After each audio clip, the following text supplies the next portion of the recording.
JPrice English 155, Professor Deloche, November 9th.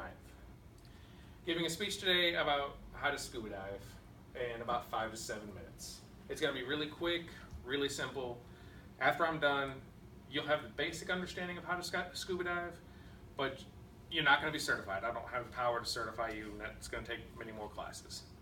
And if you're interested in scuba diving, feel free to ask me questions after we're all done. One of the first things you're going to have to know is if you are claustrophobic or not. Because when you get down into the confines of the water, it can feel enclosed and you can feel very claustrophobic. Has anyone in here scuba diver already? No, a firefighter? That's even better. So, I'll start out by explaining some of the equipment. This giant thing right here is what we call a BCD, a buoyancy control device. This is more of an industrial version. This is what we use here at the Sheriff's Office. It is able to withstand a beating, because we'll go through some of the nastiest stuff. If you see a nasty cow pond in Anderson County, we got to dive in it if somebody throws something in it. Or drives into it, and then he comes and works the wreck. So anyway,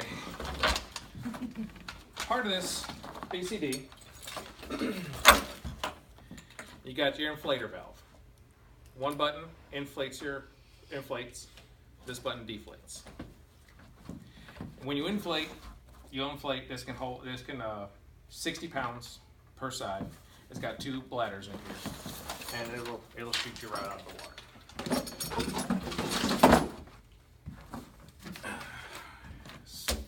So, first thing you do is you need to know your gear. Like I said, that's the BCD. If you don't know what these are, I'm sorry. These are flippers. It's help you swim in the water. Now we have 2 types of masks. We have the normal mask that everyone knows, and everyone's probably very familiar with. But we also have something called a full face mask. The full face mask lets you breathe through both your nose and your mouth, and also allows communication underwater if you have the communication module attached, which at this time we do not, because it's currently broken. But full face mask, able to breathe out both nose and mouth, and also with the full face mask, the bubbles will come out the side versus where you're wearing it in the front, where the regular mask, it'll come up in front of your face. Much better visibility to find things underwater. So you have your mask, you have your BCD, your flippers. I recommend always wearing gloves, because you never know what people throw in these lakes. This is called an octopus. You got your first stage. All the air comes in from the air tank. This screws to the air tank, where you breathe. This goes to the mask.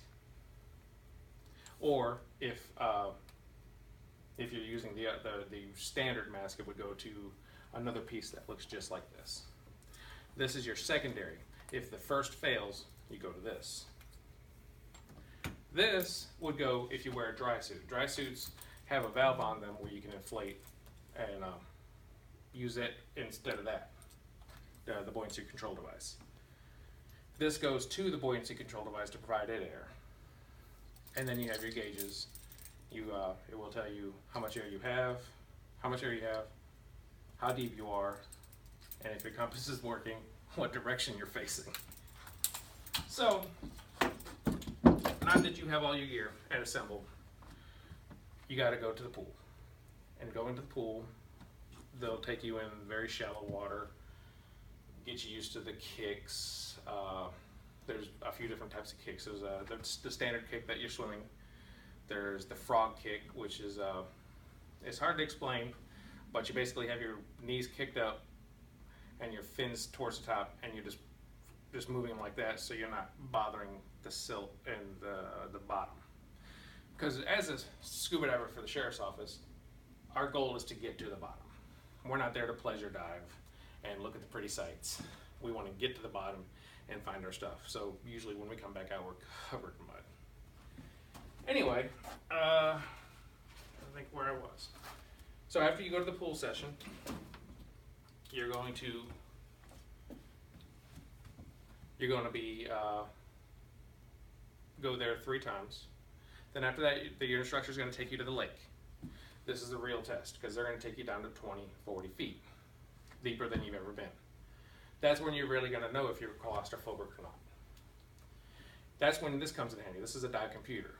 Not only does it repeat what's on there minus the air gauge, but it will tell you the time you've been down, how long you can stay down until you're in decompression mode, or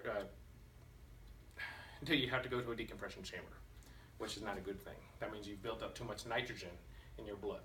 And if you come up too fast, the nitrogen will expand in your blood and can cause an embolism, brain bleed, a whole bunch of not fun stuff we don't want to even worry about. So after that, after you've done your dive, you've done that, usually an instructor will let you go play.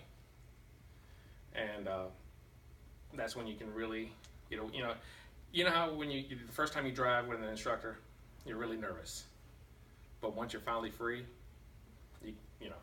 you're going to peel the tires off. You're probably going to do a donut. I did. Nobody's watching. That's when you get to go play. And then it'll take a few days. You get your scuba card, and you're a certified scuba diver. There's many more classes after that you can take. You can take advanced, which will take you down deep. You can take rescue, learn how to rescue people, recognize signs of distress underwater.